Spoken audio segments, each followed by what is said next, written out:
खुलुमबाय आं सिबिरानि ब्रह्म नोंथांमोनखौ आंनि एसबी बड निउज चेनेलाव गासैखौबो बरायबावनाय थाबाय नोंथांमोननि थाखाय आं गोदान मोनसे भिडिअ लानानै फैबावबाय अन्नानै भिडिअखौ जोबजासिम नायलांदो एमएलए भवेश कलिता बिथांखौ आसाम बीजेपीनि आफादगिरि महरै थिसनबाय मिरु बीजेपी दोलोनि आफादगिरि जेपी नड्डा बिथाङा मैया गांसे फोसावबिलाइनि गेजेरजों एमएलए भवेश कलिताखौ आसाम बीजेपीनि आफादगिरि महरै थिसनदों बिथांनि सिगां रन्जित कुमार दासआ आसाम बीजेपीनि आफादगिरिमोन मख'नो गोनांदि एमएलए भवेश कलिता बिथाङा कामरुप जिल्लानि सुतारकुसिनि थागिबि रुंसारि हांसाराम देखानि फिसाज्ला बिथां भवेश कलिताया रङियानिफ्राय खेबनैयै एमएलए देरहादों आसाम सरकारा थांनाय सानसे सिगां अदेबानि शुक्रबाराव रायजोआव कोविड-19नि थाखाय माखासे आयेन फोसावनानै होदोंमोन जाय आयेनफोरा फैगौ समबारनिफ्राय जानो गोनां आसाम सरकारा फोसावनाय कोविड-19नि आयेननि सायाव माखासे समखौ लानानै सोलाय-सोल' खालामनानै होफिनदों कोविड-19नि थासारिखौ नोजोर होनानै आसामनि जिल्लाफोरखौ मोनथाम थाखोआव रानदों सेथियाव दङ कामरुप मेट्र' हाइलाकान्दि खोला सालमारा माजुलि बङाइगाव चिरां उदालगुरि सोनाब कार्बि आंलं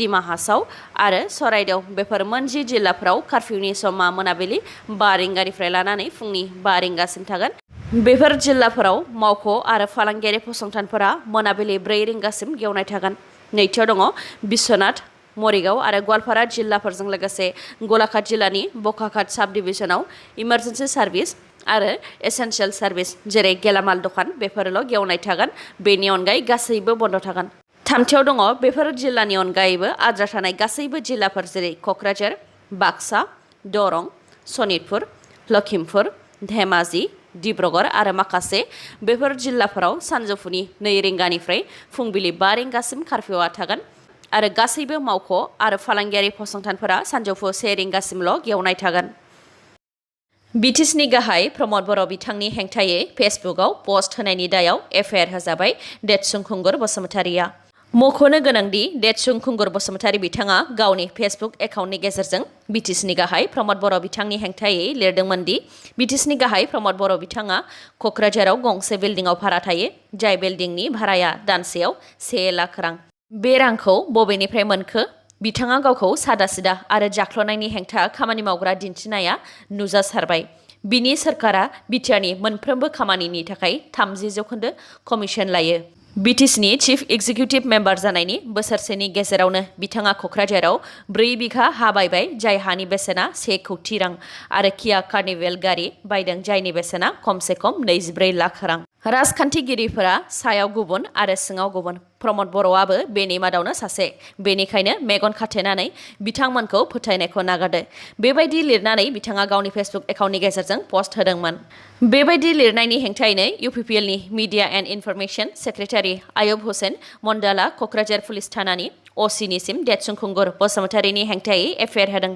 एफआइआरनि बायदिब्ला देतसुं खुंगुर बसुमतारिनि फेसबुक एकाउन्टआव बेबायदि लिरनायजों प्रमद बर' बिथांखौ अपमान खालामनाय जादों आरो नंखाय दाय जाबसिनायनि जाहोनै प्रमद बर' बिथां आरो बिथांनि नखरनि पार्सनेल आरो पलिटिकेल इमेजखौ गाज्रि खालामनाय जादों देतसुं खुंगुर बसुमतारिनि बेबायदि लिरनायजों प्रमद बर' बिथांखौ मेन्टेलि आरो पलिटिकेलि गोहोम खोख्लैनो हागौ आरो उनाव प्रमद बर' बिथांनि पलिटिकेल केरियारखौ गाहायाव लाबोनो हागौ बेनिखायनो क'क्राझार पुलिसनि असिखौ बे जाथायनि सायाव थाबैनो नायबिजिरनानै देतसुं खुंगुर बसुमतारिनि हेंथायै केस रेजिस्टार खालामनांगौ आरो आयेन बायदियै साजा होनांगौ होननानै इउपिपिएलनि media and information secretary Ayub Hussain मण्डलआ एफआइआरआव लिरदों सार अन्थाइ गावनायजों सासे सुबुंनि जिउ खहा मुङा गपाल बिलास 35 बोसोर बैसोनि बिथाङा चिरां जिल्ला बिजनी 1 नं दलंजार गामिनि जाथायनि सायाव फोरमायथिनाय बायदिब्ला बिथाङा मोनाबिलि 5 रिंगासोआव आबाद फोथाराव खामानि मावगासिनो दंमोन बेयावनो जुब जुब अखा हानायजों लोगोसे सार अन्थाइ गावनायाव बिथाङा जायगायावनो जिउ गोमादों बिथां गपाल बिलासआ 4 फिसाफोरबो दंमोन होननानै खौराङाव मोननाय जादों दा बिथाङा गावनि बिसि आरो फिसाखौ नागारनानै बे बुहुमखौ एंगारलांबाय राजखान्थियाव रावबो अरायनि थाखाय नङा समजों लोगोसे राजखान्थियाव गोबां सोलाय-सोल' जायो फिन खेबसेबाव बिटिआरनि राजखान्थि फोथाराव सोलाय-सोल' नुनो मोनबावगोन नामा खोनानो मोननाय जादों BPF हान्जाया BJP हान्जाजों गोरोबनो थाखाय इसिङारि सावरायलायनाय जागासिनो दङ बेखौ लानानैनो खौरांगिरिफ्रा इउपिपिएलनि एमएलए लरेन्स इस्लारि बिथांनाव सोंथि खालामदोंमोन एमएलए लरेन्स इस्लारि बिथाङा बिनि फिननाय होदोंदि BPF हान्जाया दोलोयैनो BJP हान्जायाव हाबहैगोनखौ बिथांमोनहा जेबो मिथिया नाथाय गोबां BPFनि सुबुंफोरानो BJP दोलोआव हाबहैगोन होननानै खौराङाव मोनदों होननानै फोरमायथिदों बिथाङा। थांनाय सानसे सिगां BPFनि गाहाय हाग्रामा महिलारि बिथाङा BPF हान्जानि MCLA आरो MLAफोरखौ लाफानानै डक्टर हेमन्त बिश्व शर्माखौ लोगो हमदोंमोन, जेराव BPF दोलोनिफ्राय CM कभिड रिलिफ फान्डआव 25 लाख रांनि चेकखौ डक्टर हेमन्त बिश्व शर्मानि आखायाव गथायदोंमोन। बेखौ लानानैबो गोबां खोथा सावरायलायनाया जादों, नाथाय BJPआ बेबायदि थांखि लागोन एबा लादों होननानै UPPL दोलोआ साना, मानोना BJP दोलोआ जि थांखि लागोन UPPLजों सावरायलायनानैसो लागोन होननानै BJP दोलोआ खोथा होदोंमोन होननानै फोरमायथिदों लरेन्स इस्लारि बिथाङा। दा समासो खोन्थासिगोन बिटिआरनि राजखान्थि फोथाराव माबाफोर सोलाय-सोल' नुनो मोनबावगोन नामा। मख'नो गोनांदि 28 नं गसाइगाव बिधानसभा बियाबाव BPF दोलोनिफ्राय देरहासार जानो हानाय MLA माजेन्द्र नार्जारि बिथाङा रुंसारि जादोंमोन। बेनिखायनो बे बियाबाव आसाम बिधानसभा बिसायख'थिया जाफिनगोन, बेखौ नोजोर होनानैनो थाग-थियारि जादों UPPL दोलोआ, जेराव बिथांमोनहा मैया गसाइगाव जिल्ला UPPL दोलोनि मावख'आव गसाइगाव जिल्ला UPPL दोलोनि आफादगिरि बिथां जिरन बसुमतारीनि सामलायनायाव मोनसे जयनिं हाबाफारि खुंनाय जादोंमोन। बे हाबाफारियाव MLA लरेन्स इस्लारि, EM दावबायसा बर', EM अखिल मुसाहारि आरो MCLA उइलसन हासदा बिथांमोनजों लोगोसे बिबानाव थानाय माखासे बिथांमोनहाबो बाहागो लादोंमोन। मास्क गानिनि थाखायनो गुलि गावबाय सासे सुबुंनि सायाव। बे जाथाया उत्तर प्रदेशनि बरेली जिल्लायाव जादों।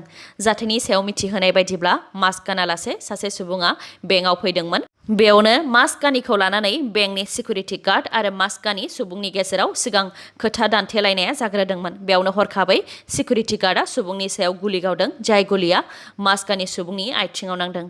जाथाय जानाय लोगो लोगोनो बिथांखौ फाहामथायनि थाखाय उनाव देहा फाहामसालिसिम लांनाय जादों। मास्क गानिखौ लानानै गुलि गावनाय जाथायखौ लानानै बेंकनि सिङाव थानाय सुबुंफोरनि गोसोआव गिखांनाया सोमजिदों आरो थासारिया दान्दिसेनि थाखाय दुंहाव जादों। उनाव पुलिसा फैनानै बेंकनि सिकिउरिटि गार्डखौ हमनानै लांदों। रिपर्टनि बायदिब्ला सिकिउरिटि गार्डआ सासे बारग' आर्मिनि मावथिमोन आरो गुलि गावजानाय सुबुङा बारग' रेलनि मावथिमोन।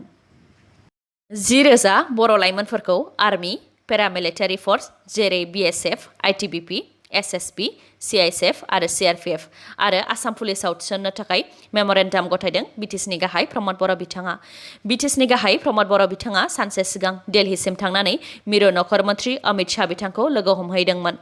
BTC बिसायख'थिनि समाव मिरु सोरखारा मदद होनाय आरो बिटिआर गोरोबथानि माखासे दफाफोरखौ मावफुंनानै होनायनि थाखाय साबायखर बावनोनो गुबैयै दिल्लीसिम थांनानै अमित शाह बिथांखौ लोगो हमहैदोंमोन होननानै प्रमद बर' बिथाङा फोरमायथिदों। बेनि अनगायैबो बिथां प्रमद बर'आ मिरु नखर मन्त्रि अमित शाहनिसिम गांसे मेम'रेन्डाम गथायदों, जेराव बर' लाइमोनफोरनो आर्मि, पुलिस आरो पेरामिलिटारि फर्स बेफोर डिपार्टमेन्टफोराव थिसननो थाखाय बिटिआर ओनसोलाव स्पेसियेल रिक्रुटमेन्ट ड्राइभ लन्च खालामनानै होनो थाखाय खावलायदों, जाहाथे फैगौ 4 बोसोरनि गेजेराव खमैबो 10,000 बर' लाइमोनफोरा बेफोर डिपार्टमेन्टआव साख्रिखौ मोननो हायो। बेनि अनगायैबो फैगौ 4 बोसोराव मोनफ्रोमबो साब डिभिजनाव ट्रेनिं फेसिलिटि बानायनो थाखाय थांखि लादों होननानैबो फोरमायथिदों बिथाङा। आसाम पुलिसा साइबार क्राइम एबा अनलाइननि गेजेरजों रां खावग्राफोरनि हेंथायै गोख्रों राहा लानो थाखाय आखायाव लादों। बे खौरांखौ आसाम पुलिसनि DGP भास्कर ज्योति महन्त बिथाङा खौरांगिरिनि सिगाङाव फोसावदों। गोबां सुबुंफोरा अनलाइननि गेजेरजों लाख रां खावजायो। माखासे समनि गेजेरावनो फन नाम्बार आरो financial fraud tracking and management system मुंनि मोनसे पर्टेल फोसावनानै होगोन होननानैबो फोरमायथिदों बिथाङा। सोरबा सुबुङा जुदि अनलाइननि गेजेरजों रां खावजादोंब्ला मबाइलाव रां बख'नायनि मेसेज फैनायनि 1 घन्टानि गेजेरावनो आसाम पुलिसा होखानाय फन नाम्बाराव कल हरनो नांगोन। बेनि उनाव मोनसे OTP मोनगोन आरो बे OTPखौ लानानैनो financial fraud tracking and management system बे पर्टेलाव लगइन खालामनांगोन, जेराव मोनसे फर्म फिलआप खालामनांगोन आरो बेफोर खामानिखौ 1 घन्टानि गेजेरावनो खालामजोबनो हानांगोन। अब्लानो आसाम पुलिसा अनलाइननि गेजेरजों रांखौ ब्लक खालामनानै होगोन।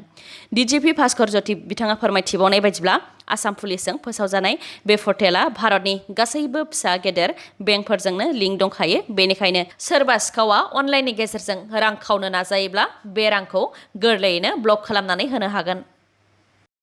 COVID-19नि थाखाय आसाम सरकारा फोसावनानै होदों माखासे नेमखान्थि, नाथाय बे नेमखान्थिखौ खायसेया फालियाखै। दखान बन्द खालामनो थांनाय पुलिस हान्जाखौ गाग्लोबनाय जाथाया सोराङाव फैदों। बे जाथाया बाक्सा जिल्लानि सिङाव नावसालियाव जादों। जाथायनि सायाव पुलिस प्रशासना फोरमायथिनाय बायदिब्ला बिथांमोनहा पेट्रलिंनि थाखाय थांदोंमोन। बेयावनो कारफिउखौ सिफायनानै माजेद आली मुंनि सासे फालांगिरिया दखान होगासिनो दंमोन। बेखौ नुनानै पुलिस प्रशासना दखान बन्द खालामनो थाखाय बिथोन होदोंमोन। बेयावनो माजेद आली आरो पुलिस प्रशासननि गेजेराव खोथा दान्थेलायनाया जाग्रोदोंमोन। बेयावनो माजेद आलीया गिबियाव सासे पुलिस अफिसारखौ नाख्रांग्रोदों। बेनि उनाव पुलिसाबो लावथिजों माजेद आलीखौ बुदोंमोन।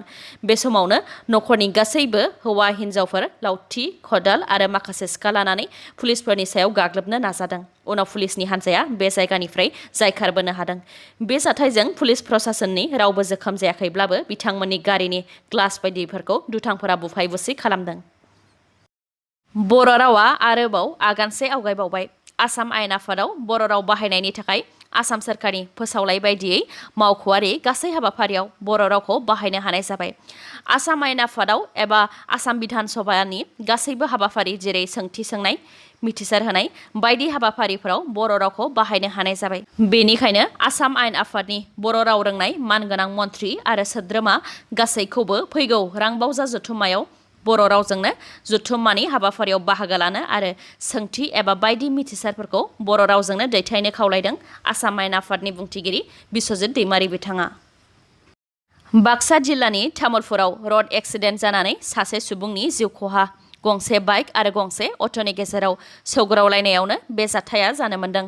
जिउ गोमानाय सुबुंनि मुङा बाफुकन दास, 30 बोसोर बैसोनि। बिथाङा बाइकजों गुवाहाटीनिफ्राय गावनि न' फारसे फैगासिनो दंमोन।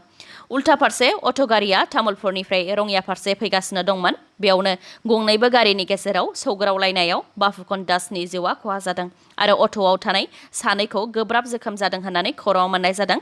उनाव सानैखौबो फाहामथायनि थाखाय फाहामसालियाव थिसननाय जादों होननानैबो मिथिनो मोननाय जादों। दासान्दि आयेन बेरेखा सना रुफा लांनाय लाबोनाय खामानिया रेलनि गेजेरजों जागासिनो दङ। लामदिङाव रेलवे पुलिसनि गोख्रोङै सिग्रोमनायाव आगरतला सियालदा कान्चनजंगा एक्सप्रेसनि S2 दाब्बायाव गोबां बिबांनि सनानि बिस्किट हमनो हादों। हमनो मोननाय सनानि लिरथाया 583.3 ग्राम, जायनि बेसेना हाथायाव 50 लाख रां जागोन होननानै मिथिहोदों रेलवे पुलिसा। बे दायाव रेलवे पुलिसा जालालपुरनि पृथ्वी शाहखौ हमबाय। बिथाङा बिसोर सनाफोरखौ आगरतलानिफ्राय साप्रासिम लांगौमोन होननानै सिमान लादों। टंलायाव आसामनि हाग्रा रैखाथि बिफाननि कनजारभेटरजों लोगोसे बिटिसिनि हाग्रा बिफाननि EM रन्जित बसुमतारी बिथाङा नायगिदिंहैदों। मख'नो गोनांदि बावैसो सिगां टंलानि 1 नं वार्डआव गोबां हाग्रानि दाउब' बुथारनाय जाथायखौ लानानै सोमजिखांनाय थासारिखौ लाना नायगिदिंहैदों आसामनि गाहाय हाग्रा संरैखा बिफाननि कनजारभेटर आरो बिटिसिनि हाग्रा बिफाननि EM रन्जित बसुमतारी बिथाङा। रिपर्टनि बायदिब्ला टंला जालुकबारि थामहिनबा 1 नं वार्डनि थागिबि लकजित सुतारनि न'नि बारि औवा सुबायाव गोबां बोसोरनिफ्रायनो बासा लाबोदोंमोन दाउब' आरो दैनि दाउखाफोरा। बेबायदि दाउब' आरो दैनि दाउखाफोरा बासा लानायाव दैज्लां बोथोराव खाथि खाला नखरनि रायजोफोरा गाज्रि मोनामनाय मोनो आरो बेजों कर'ना भाइरास गोसारनो हागौ होननानै ओनसोलनि सुबुंफोरा टंला टाउन कमिटिनिसिम बेनि बागै राहा लानो थाखाय आर'जलाइ गथायदोंमोन। बे आर'जलाइनि सायाव बिथा खालामनानैनो औवा सुबाखौ दानफायनानै होनाय जादोंमोन। नाथाय बे समा फिसा आजायनायनि सम जानायलाय बासायाव गोबां गोरलै दाउब'फोर आरो दाउदैफोर दंमोन, जाय औवा दानफायनायनि थाखाय गोबां गोरलै दाउब'फोरा थैनो गोनां जादोंमोन। बे थासारिखौ नुनानै गोबां मिथिंगा अनफावरि सुबुंफोरा दुखु मोननाय फोरमायदोंमोन आरो जाथाय खालामग्राफोरनि फारसे आयेननि साजा होनांगौ होननानै दाबि दैखांदोंमोन। बेनि सायावनो खौरां लानो थाखाय बिटिसिनि हाग्रा बिफाननि EM रन्जित बसुमतारी आरो आसामनि गाहाय हाग्रा संरैखा बिफाननि कनजारभेटर बिथांमोनहा खौरां लाहैदोंमोन। बे थासारिया मानो जानो मोनखो बेनि सायाव नायबिजिरनाया जागोन आरो दायनिगिरिनि हेंथायै गोख्रों राहा लानाय जागोन होननानैबो फोरमायथिदों बिथांमोनहा। दिनैनि भिडिअ'आ एसेनोसै। गाबोन आरो गोदान भिडिअ'जों लोगो मोनफिनबावगोन। नोंथाङा दासिमबो आंनि चेनेलखौ साबस्क्राइब खालामाखैबा अन्नानै साबस्क्राइब खालामदो, लोगोसे लाइक, कमेन्ट आरो शेयार खालामनो दाबाव। गोजोन्थों।